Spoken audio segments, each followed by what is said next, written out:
Après cette victoire hyper importante face au Shakhtar qui lance idéalement l'intérim de Jean-Louis Gasset, tous les yeux étaient aujourd'hui rivés sur le tirage au sort des huitièmes de finale qui a eu lieu à midi. L'OM a hérité de Villarreal avec un match aller qui se jouera au Vélodrome le 7 mars et le retour qui est prévu le 14 mars au stade de la Ceramica. Un tirage qui participe au storytelling complètement fou de cette saison 2023-2024 puisqu'on va retrouver Marcelino quelques mois après son départ précipité. Dans cette vidéo, on va analyser Villarreal en se demandant si c'est un tirage abordable ou si à l'inverse il faut être très méfiant.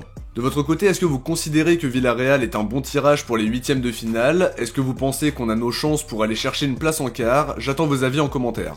On passe à l'analyse sans plus attendre en s'intéressant à ce que vaut Villarreal depuis le début de la saison. La première chose à préciser, c'est qu'ils sont actuellement 13e de Liga avec 9 points d'avance sur Cadix, premier relégable. Ils sont dans une meilleure posture qu'il y a quelques semaines de ça sans que ce soit génial pour autant. Ça leur donne un peu d'air par rapport à la zone de relégation, mais ça illustre bien le fait que leur saison est compliquée. Marcelino a remplacé Pacheta début novembre alors que l'équipe était 14e de Liga. Pour le moment, son bilan est très mitigé avec 6 victoires, 6 nuls et 5 défaites. Depuis son arrivée, ils ont encaissé plus de buts qu'ils n'en ont marqué et leur situation n'est vraiment pas idéale, surtout au regard de leurs ambitions habituelles. C'est pourtant une équipe qui a des individualités intéressantes, notamment offensivement. Je pense à Moreno qui est une vraie machine à marquer avec quasiment 120 buts en 270 matchs avec Villarreal. Alexander Sørloth dont on a beaucoup parlé lors des derniers mercato et qui confirme qu'il sait se montrer décisif avec 10 buts et 4 passes D depuis le début de saison. On peut citer Gonçalo Guedes qui est arrivé au mercato d'hiver, qui ne s'est pas encore montré hyper déterminant mais c'est encore trop tôt pour faire un bilan. On connaît ses qualités et il sera incontestablement un joueur dont il faudra se méfier.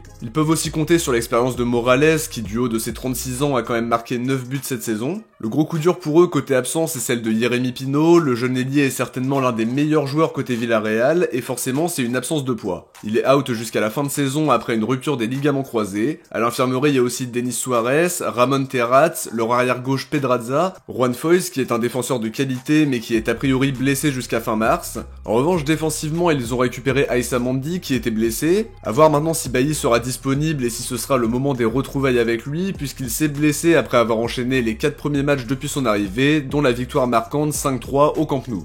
Au milieu, ils ont des joueurs expérimentés comme Parreiro, Coquelin, Capoue ou Trigueros qui faisaient partie de l'équipe qui a remporté l'Europa League face à Manchester United et qui a été demi-finaliste de Ligue des Champions 2021-2022. Défensivement, il y a aussi l'expérience de Raúl Albiol qui a connu de bonnes saisons au Real et au Napoli. Il est maintenant l'un des cadres de cette équipe de Villarreal, tout comme Pepe Reina qui encadre tout ça. Marcelino n'arrive pas à trouver la bonne formule, certaines blessures lui coûtent cher et c'est indépendant de sa volonté bien sûr, mais au-delà de ça, il dispose quand même d'un effectif intéressant même si les absences de joueurs comme Foyce ou Pino viennent chambouler ses plans. L'Europa League a été leur échappatoire sur la première partie de saison. Ils finissent premiers en remportant le match décisif face à Rennes 3-2 avec un but dans les 10 dernières minutes. Un match qui coûte cher pour les Rennais qui ont joué leur destin face à Milan alors que la première place était à leur portée. Villarreal, sur leurs 4 victoires en poule, ils se sont toujours imposés par un petit but d'écart sans être vraiment tranquilles. Ils ont perdu 2-0 face au Pana, match nul face au Maccabi Haïfa à domicile. Ils terminent premiers sans être hyper flamboyants mais ils ont fait le boulot et ça leur a permis d'éviter la case barrage qui est toujours très incertaine.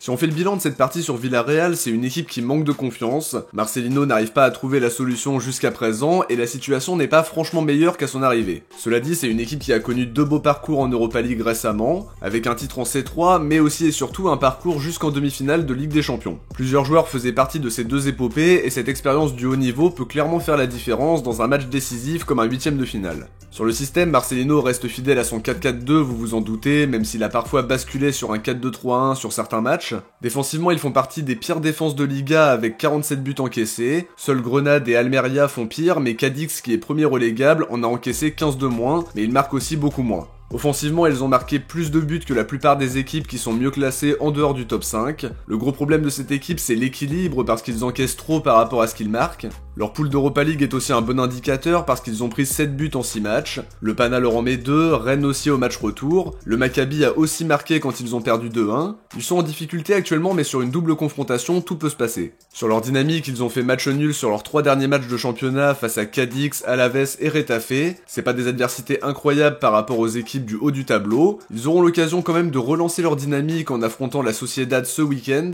et face à Grenade le week-end prochain. Une équipe qui est relégable et qui elle aussi est en très mauvaise posture. Alors maintenant, est-ce que c'est un bon tirage pour l'OM? J'ai envie de dire oui dans le sens où on aurait pu avoir un tirage bien plus compliqué. On pense à Leverkusen qui est invincible depuis le début de la saison avec un titre de Bundesliga qui se dessine et 100% de victoire sur leur match de poule en Europa League, c'est quand même assez impressionnant. Il y avait aussi Liverpool qui aurait été une affiche excitante entre Anfield et le Vélodrome, deux ambiances très particulières, mais l'adversité aurait aussi été très compliquée pour nous à mon sens. West Ham ça aurait pas été simple à jouer, les Rangers ça m'aurait pas mis en grande confiance non plus parce qu'ils ont de la qualité et que c'est toujours dur d'aller jouer là-bas. L'Atalanta ça joue les premiers rôles en Serie A et on sait très bien que Gasperini fait du bon boulot avec cette équipe-là. Je pense quand même que le Slavia Prague était un meilleur tirage, mais je pense que Villarreal n'est pas un mauvais tirage au regard de ce qu'on aurait pu avoir. En plus, c'est l'ironie du sort parce que ça va être le retour de Marcelino au Vélodrome quelques mois après son départ surprise à l'issue de la réunion avec les supporters. C'est vraiment la définition du divertissement parce que le public du Vélodrome n'a pas apprécié l'élimination face au Pana, son entêtement pour son 4-4-2, son manque de lucidité en conférence de presse, ce qu'il a produit dans le jeu malgré un mercato fait pour lui, et surtout ses déclarations après son départ qui ont été bien trop nombreuses. Il faudra bien avoir ça en mémoire puisque clairement ce sera une revanche à prendre. On se rappelle quand il disait qu'il avait récemment remporté 2 trophées avec des club moins bon et que pendant ce temps-là l'OM n'avait rien gagné. Il expliquait aussi que l'OM était un club qui régressait, mais j'ai pas eu l'impression non plus qu'il avait tout fait pour qu'on progresse.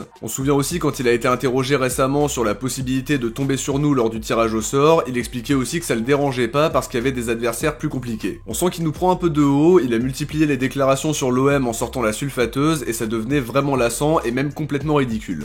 On va le retrouver sur cette double confrontation et j'espère que les différentes déclats vont surmotiver les joueurs pour lui montrer qu'on peut réussir là où il a échoué en début de saison. Pour revenir à l'analyse, c'est une équipe de Villarreal qui est en difficulté et qui est beaucoup moins performante qu'il y a 2 ou 3 ans, mais on doit être très méfiant et aborder ce match avec beaucoup d'humilité. On est dans une dynamique compliquée et même si cette victoire face au Shakhtar nous fait hyper plaisir, il faut garder à l'esprit qu'on doit hausser notre niveau de jeu pour aller chercher une place en quart et qu'il faudra confirmer les bonnes choses qu'on a vues jeudi soir sur la durée. Je le disais dans le débrief, on n'est pas guéri mais on peut être sur la voie de la guérison grâce à ce match qui va être très important pour les mentalités. Il nous reste maintenant 2 matchs avant de les recevoir au Vélodrome, dimanche contre Montpellier et le week-end pro contre Clermont. C'est l'occasion d'engranger de la confiance, de confirmer les choses positives qu'on a vues jeudi soir et de lancer une dynamique pour être prêt pour le jour J. On peut maintenant continuer à vibrer, on sait à quel point la Coupe d'Europe est importante à l'OM, ça fait partie intégrante de l'ADN du club et on connaît la magie du Vélodrome dans ces grandes soirées européennes. C'est une occasion unique de vibrer dans une saison très compliquée et on attendra de l'équipe qu'il donne tout sur cette double confrontation parce qu'il y a une place en quart à aller chercher et ça sera bénéfique pour notre fin de saison en globalité avec un collectif qui sera de plus en plus soudé dans cette aventure-là. C'est vrai qu'on va affronter une équipe de Villarreal qui est décevante, c'est plus ou moins la même chose de notre côté même si le climat est encore plus tendu entre les résultats décevant, la crise institutionnelle du mois de septembre et 3 coachs différents en quelques mois.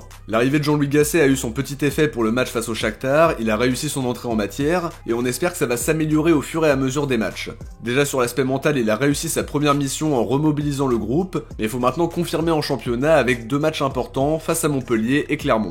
Villarreal a quand même un vécu non négligeable en Coupe d'Europe, vainqueur de l'Europa en 2021 et demi-finaliste de LDC en 2022. Dans leur situation comme dans la nôtre, ça peut être l'échappatoire dont ils ont besoin pour mieux finir leur saison. La Coupe d'Europe, c'est des compétitions à part, bien sûr la dynamique reste importante, mais sur 2 matchs de 90 minutes, tout peut se passer, et je pense que c'est une double confrontation ouverte où il n'y a pas franchement de favoris. Les 2 équipes ont un coup à jouer à mon sens, 2 équipes qui sont en dessous des attentes placées en elles, mais qui ont à cœur de faire un beau parcours en Coupe d'Europe pour finir une saison compliquée d'une manière beaucoup plus positive. L'enjeu pour l'OM c'est le même que pour Villarreal, d'ici le match aller il reste 2 matchs de championnat pour se mettre en confiance et avoir une meilleure dynamique. C'est l'occasion pour l'OM de s'habituer à la tactique de Gasset et de peaufiner les détails pour le jour J. On fera bien sûr un nouveau point dans l'avant-match d'OM Villarreal pour voir où les 2 équipes en sont, mais l'objectif de cette vidéo c'était de faire un point complet au moment de réagir au tirage au sort. De notre côté, on arrive à la fin de cette analyse, j'espère qu'elle vous a plu et si c'est le cas, n'oubliez pas de laisser un like pour soutenir la chaîne et permettre à la vidéo d'être mieux référencée. Je vous invite aussi à vous abonner en activant la cloche pour ne rien louper des prochaines vidéos. Si vous avez regardé l'analyse jusqu'au bout, écrivez tirage en commentaire. De mon côté, je vous dis à très vite pour une prochaine vidéo qui sera très certainement l'avant-match d'OM Montpellier. Ciao, portez-vous bien et surtout allez l'OM.